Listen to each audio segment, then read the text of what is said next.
So unless and until that is put to use for the cause of the society, so I should be able to contribute something for the cause of the society, for the mental health of the society.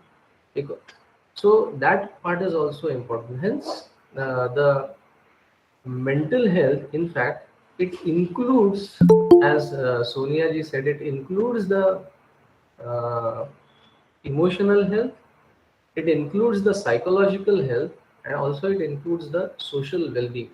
Okay, so now let us to achieve this, first let us see what is the status in the society and in the world about this mental health. Let's take a very quick overview. And when I searched, so this is the question which I normally discuss with everyone in the live lectures or in-person lectures, that technology, see the impact of technology. The standard of living has increased, the amenities, the online facilities, everything is on increase. The mute question is, has happiness and peace of mind, has that increased or decreased? And again, to have an objective answer to this, just before the pandemic started, okay, in March, the UN, it presented its World Happiness Report, and they didn't survey all the nations, but they were able to survey around 156 nations in the world.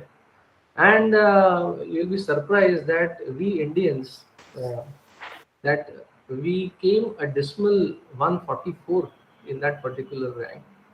And therefore there are some objective criteria to measure that whether the person or whether the society, whether the nation is genuinely happy or not. And based on that criteria, they came up with this.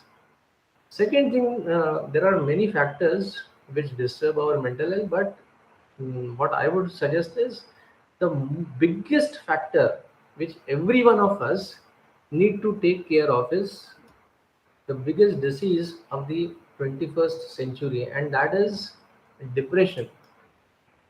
So if you see the statistics, more than 264 million people of all the ages, they suffer from a minor or major type of depressions.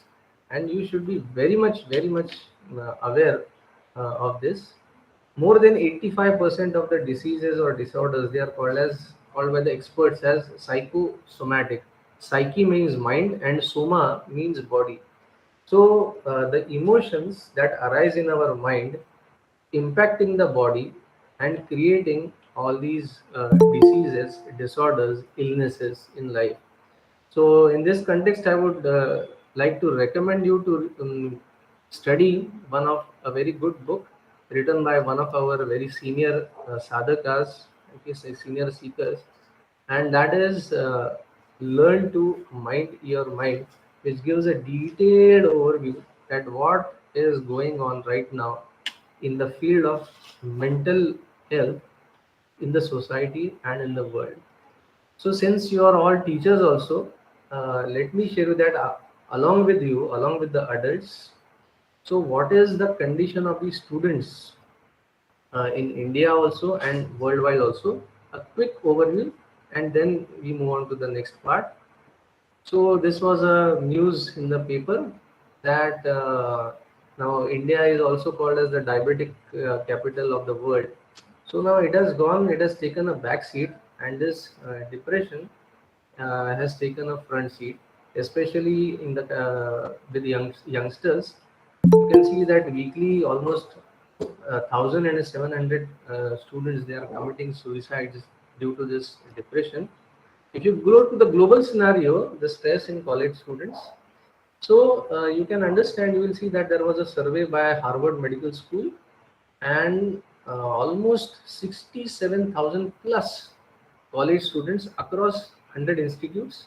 And what they found is, which is very important to us, because when we want a good output from the students, we should know the mental context, their mental health also. So we can see that there was high rate for stress events, mental health diagnosis, and the risk of suicide and suicidal thoughts were reported among all the students.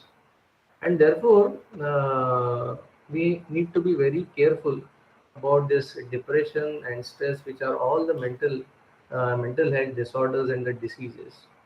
But friends, now this is a bit of negative scenario, okay, about this stress. But is stress all bad? I don't feel so. Or rather, in the field of research, they have come up with a very good uh, with a very good secret of this stress management or other mental health, and that I want to share you in the next slide. And that is the secret of not only stress management but also about mind management. And that has come out of a deep research. And if you can see, if you can understand and digest this particular concept, then even though howsoever stresses, how much insecurity may be around you, still you will be able to manage your mental health in the best possible ways. You can see the human function curve.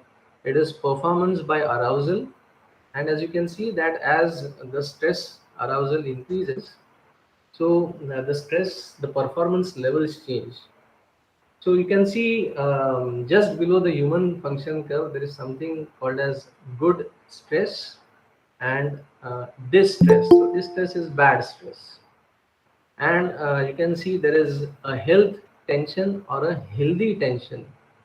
So just as we can see that if guests are coming to your home to visit your home, or you are going for an outing, maybe out of India, or maybe you are going to watch a cricket match in the stadium,